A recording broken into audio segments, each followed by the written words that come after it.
We don't need to retread it, but the whole palaver recently with the BBC, do you think there was a bit of lost meaning in what you were saying? I don't take a word back what I say. I think I was factually correct. I kept thinking, this is really about not very much at all. They're chasing me with microphones and cameras. It was a surreal few days. We don't need to retread it, but the whole palaver recently with the BBC, do you think there was a bit of lost meaning in what you were saying? And yeah, didn't have the ability to go back and chat to people about it? And that was probably a prime example of it, where I wouldn't have seen that reply that I got under the old Twitter. So I wouldn't have been I wasn't angered, but I was just, I did a riposte that I wish I hadn't done, only because of the furore that followed. I don't take a word back what I say. I think I was factually correct, and which is why I stood my ground. I don't think it was like a necessarily opinion thing. I think it was factual. So, but yes, I probably wouldn't have seen that otherwise, and life would have been a bit calmer. It was a surreal few days. I kept thinking, this is really about not very much at all. But anyway.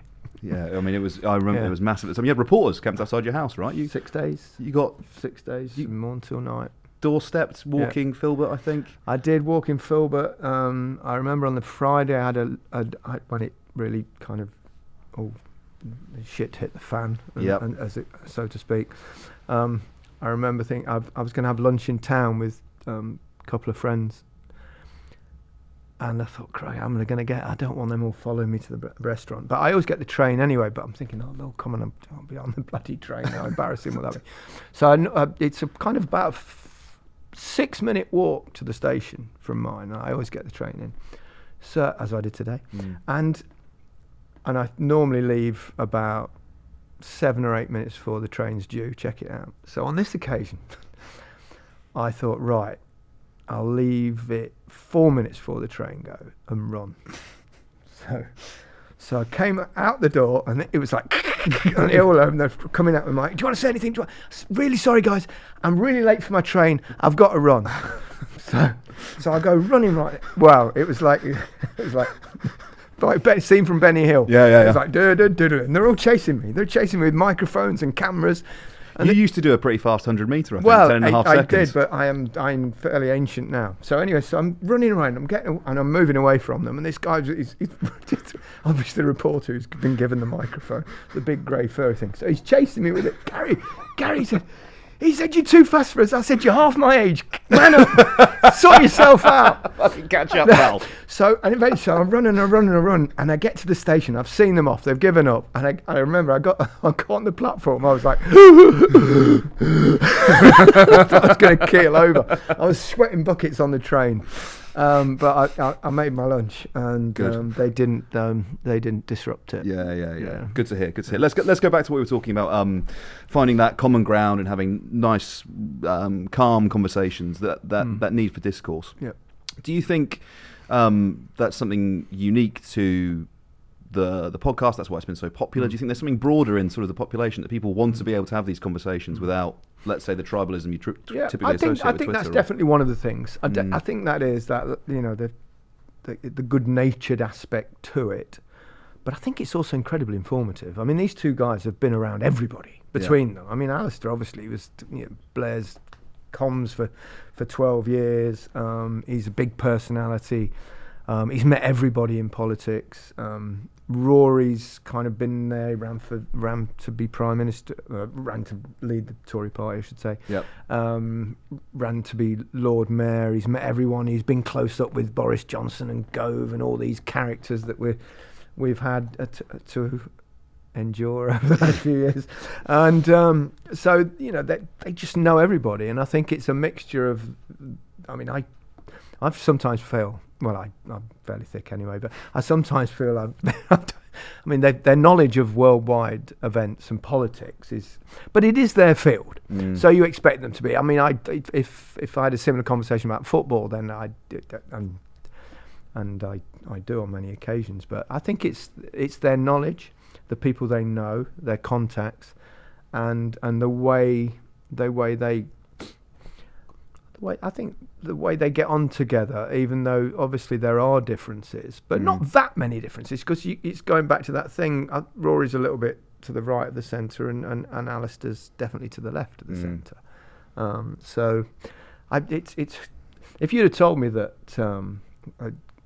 it's only been going just over it's about 15 months now, but if you'd have told me 16 months ago that this is a podcast that will be super successful, that would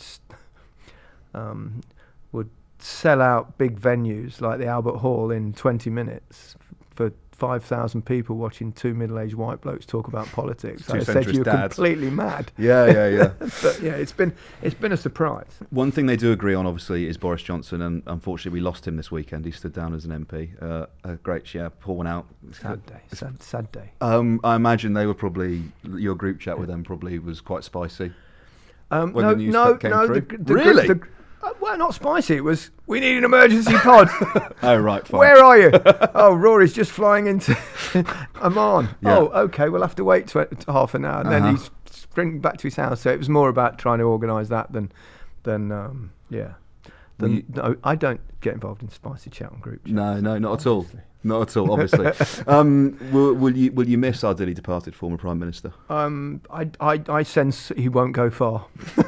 I sense he will remain within us for quite some time. I think so. He'll be back in some way, shape or form. Let's move on then and talk a little bit more about the BBC, because obviously we were just talking about it, right? This big furore around it. I don't want us to go into that, but to talk about perhaps changes that could happen at the BBC so that perhaps that situation doesn't happen again. Do you think the political involvement that perhaps Boris Johnson was involved in with selecting, let's say, Richard Sharp, etc., that whole thing, do you think that needs to go? That should change? I think that should have. I think that the fact that the government of the day, now whether that's Labour or Conservative or any other party that may emerge, is by the by. I just don't. It doesn't seem right if you're so kind of driven by trying to find impartiality, then you've got to start from the top. So yes, I agree. I've said that publicly many times, that I don't think that's right, and that's nothing against Richard Sharp. I don't know him. I've met him briefly for a few seconds. So I think that's important, but it's very difficult, and it's very difficult for the BBC because the impartiality thing is so tough to get right, because if most people, if they're on the right, they are absolutely convinced the BBC has a left-wing bias. The people on the left are absolutely convinced that the BBC has a right-wing bias. So you're constantly fighting that. So it is very difficult. My personal view is that it was okay as it was, with proper staffers, people on news and current affairs, and the rest of us have to try and be sensible, without being having these strict guidelines that were brought in after I'd signed my contract. So the goalposts were shifted halfway through, that it suddenly became applicable to everyone. And I try my best. I never tell anyone who I vote for. I'm never going to tell anyone what to do. So I noticed you wouldn't be drawn on that Boris Johnson question I just asked you as well. You can tell. Well, there you go. You see, I do my very best at all times. What do you see as the role, though, for the BBC? Let's say a broader conversation about England, Britain, kind of. I think the BBC needs to be more proud of itself. Yeah. And needs to shout out a little bit more about how good it is. And it is, in difficult times. Yeah. In difficult times, it's still an incredible institution. It's got, it's got its faults, and it's a strange place in many ways, and it's very difficult sometimes. It's become more difficult to work for. We get salaries published now, which and I'm one of those that has been dead open about my salaries with, so it's, I don't do any tricky means to try and pay less tax or anything like that. So, good to know. So, I don't have it going via a production company. So I'm at the top of it, and I'm pretty sure there'll be one or two people that earn more. But so I get battered every July, and it's now June, and it's coming. We're gearing up for it. It's coming again. Something to look forward to. It's I'm so used to it now. It's the same, but. But I think what we should do is remind people of how good we do sport, of how good we do news, of how good we do drama, of how good do we do so many different different things and how good value it is, the license fee. It's like the price of a cup of coffee a week. And I think there's a lot of good in there. And I think sometimes rather than be defensive all the time, it's actually go out on the attack and sell it for what it is. It's a fantastic product. Let's talk. Well, can we delve a bit more into the phrase you used there, difficult times? Mm-hmm. Are you talking in general? Are you talking about something specific right now in Britain? What did you mean by that?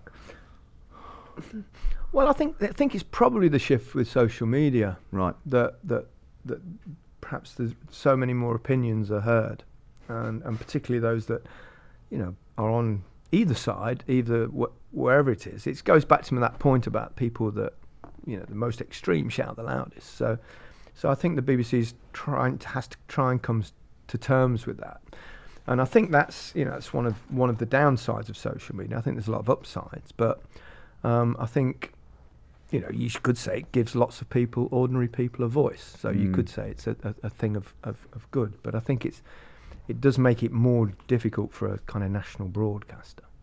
I guess on the one hand you can say positive things or make statements about climate change or refugees, and then on the other hand it might be Richard Madeley shouting at you in an interview going viral, and that's kind of that was very odd. Yeah, it was a bit Partridge, wasn't it? A little bit. Was that at the time? No, that was more recently, wasn't it, that happened? Yeah, it was just a couple of weeks ago. 3 weeks ago. Weird. Can we talk a little bit about the World Cup, if that's all right? Absolutely. Football, football. Sorry, we'll stick to football. We've done far too much politics now. We have to get back to football.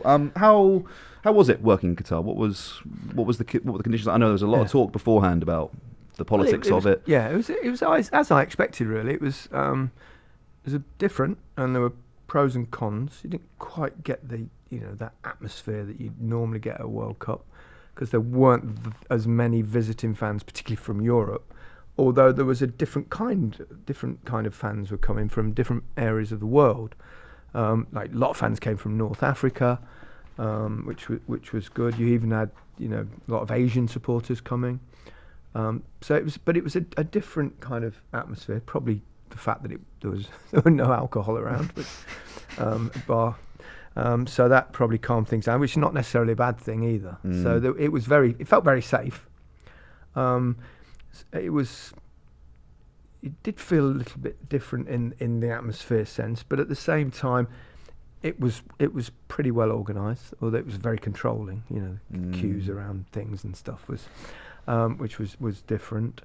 But the real positive from a personal and selfish point of view was that normally when we go to a World Cup, we're parked up in some important place in that country's capital, like in Red Square we were overlooking in Moscow, Table Mountain in South Africa, the beach in Rio, which was bearable.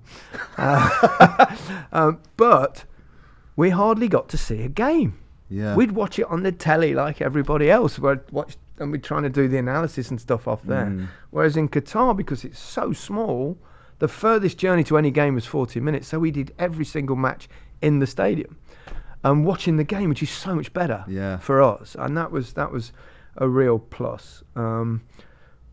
So there are pluses and minuses, and some people had really good experiences there, and I know perhaps some found it more difficult than others, perhaps because of the kind of homophobia that is kind of coursing through their veins. You felt the need as well at the beginning. I think it was literally the first broadcast, wasn't it? You guys did a piece about migrant rights, about LGBT rights. You focused on all of it, and I think that was fairly extraordinary, really, for sort of a World Cup broadcast. I mean, unless you could think of a previous example. I think there was a reason, really, because I think that made this one different was not necessarily the human rights issues, because every World Cup that we do has issues in some ways. So we went to Moscow a few years after they'd already invaded before. We were in Rio, and there were massive demonstrations everywhere about the fact they shouldn't be spending fortunes on building stadiums when they've got social problems. In the safety in South Africa was a big thing. In talked about before. So there's always been kind of something.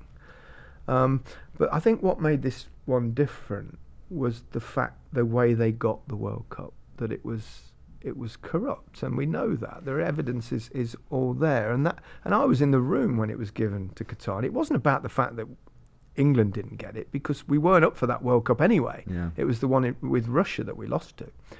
But it was just Qatar in the summer. It's 40, 50 degrees. You can't play football. Yeah. And it was like, I remember I felt like I needed a shower when I got out. It was that bad. But so it was more that. And then the other things within that, the workers, the migrant workers, and the way they were treated and the lives that were lost, they were kind of just factual things. They were just factual things like read out on the list. But I think the fundamental thing was that why we did that as an opening, and it, obviously this was decided by a lot of people, but we wanted to make it basically telling people the facts. Yep. And we got heavyweights involved, from the BBC News department as well, to make sure that it was right.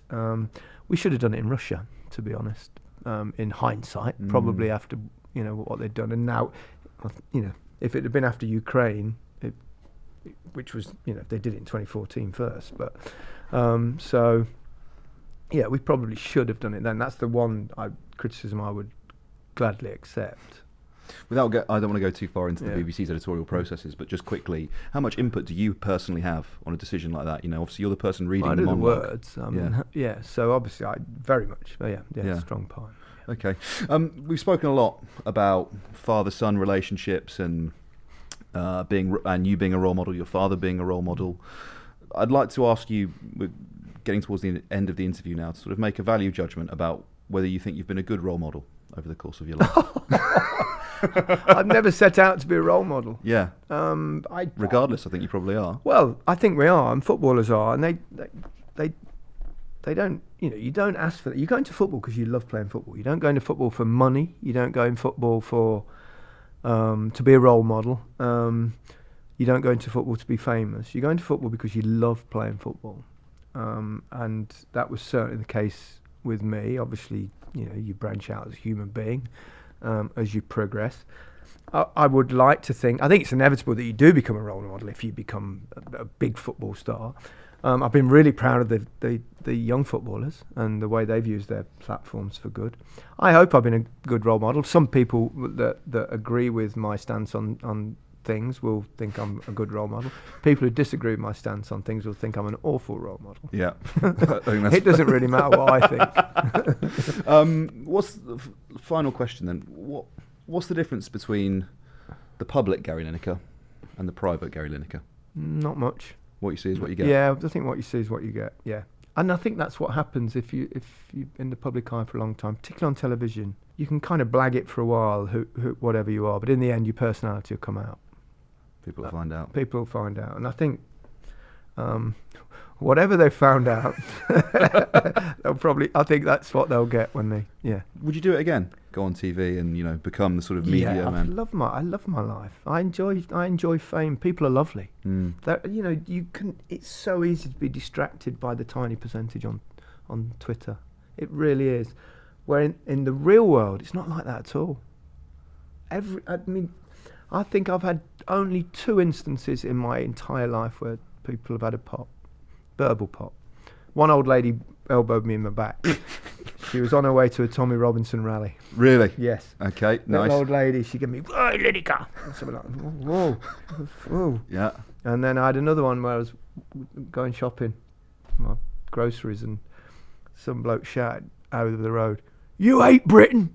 You hate Britain, don't you?" I'm going, no, I really love Britain. But anyway, so that they're only 2 examples I can think of in my entire life. And yet you open Twitter and it's... Well, it's not. It's the same. It's the same lot every time. It's the same people. So it's not. But in the street, it's amazing. It's really, people are lovely, and I enjoy that. I don't mind admitting it.